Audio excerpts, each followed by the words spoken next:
et le bonjour. Aujourd'hui, je vais parler du prince Harry, du prince William et de Diana, et aussi des tabloïds. Donc, comme vous le savez, le prince Harry a dû retourner en Angleterre afin de s'isoler pendant les 5 prochains jours pour ensuite assister à l'inauguration ou à la présentation de la statue de Diana, une statue qui sera mise à Kensington Palace.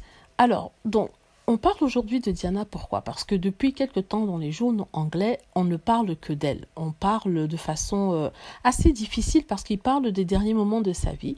Il parle de sa voiture, il parle de ce qu'elle faisait, il parle de ses derniers mots. Quand je lis tout ça, je me dis, mais alors, les journaux se fichent de qui là? Il y a pas si longtemps que ça, ils ont reproché à Harry de parler de sa maman. C'est-à-dire que le fils de Diana n'avait pas le droit, selon les journalistes et les trolls et les haters, de parler de Diana. Diana, sa maman qu'il a perdue tôt, alors qu'il était encore petit, mais eux, ils ne se gênent pas de nous raconter toute la vie de Diana, de sa liaison avec Dodi, jusqu'à la dernière heure où elle a eu son petit accident, et tout ça sans gêne, sans gêne. Sincèrement, ils placardent les photos comme ça sur leur site internet et ils ne se posent même pas la question de savoir si, en voyant ces photos, les fils ne seront pas affectés, si la famille ne sera pas affectée. Ils s'arrogent le droit de parler de Diana. Mais quand il s'agit du prince Harry qui parle de son expérience par rapport au deuil, son expérience par rapport à la perte d'un être cher, non, surtout pas, il faut surtout pas qu'il parle de Diana.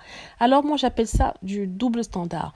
Et bien sûr, les très chers commentateurs royaux, experts royaux, n'ont pas critiqué les journalistes quand ils ont étalé la vie de Diana comme ça. Non, non, non, ça passe inaperçu, c'est tout à fait normal. Mais quand le prince Harry commence à parler de sa maman, commence à parler de sa perte, alors là, il y a un problème. Non, on lui demande d'arrêter de parler, qu'il faut qu'il get over it, comme ils disent, il faut qu'il dépasse tout ça, que ça s'est passé il y a longtemps, qu'il a un certain âge, qu'il doit suivre une thérapie, que s'il suit la thérapie, peut-être c'est trop de thérapie.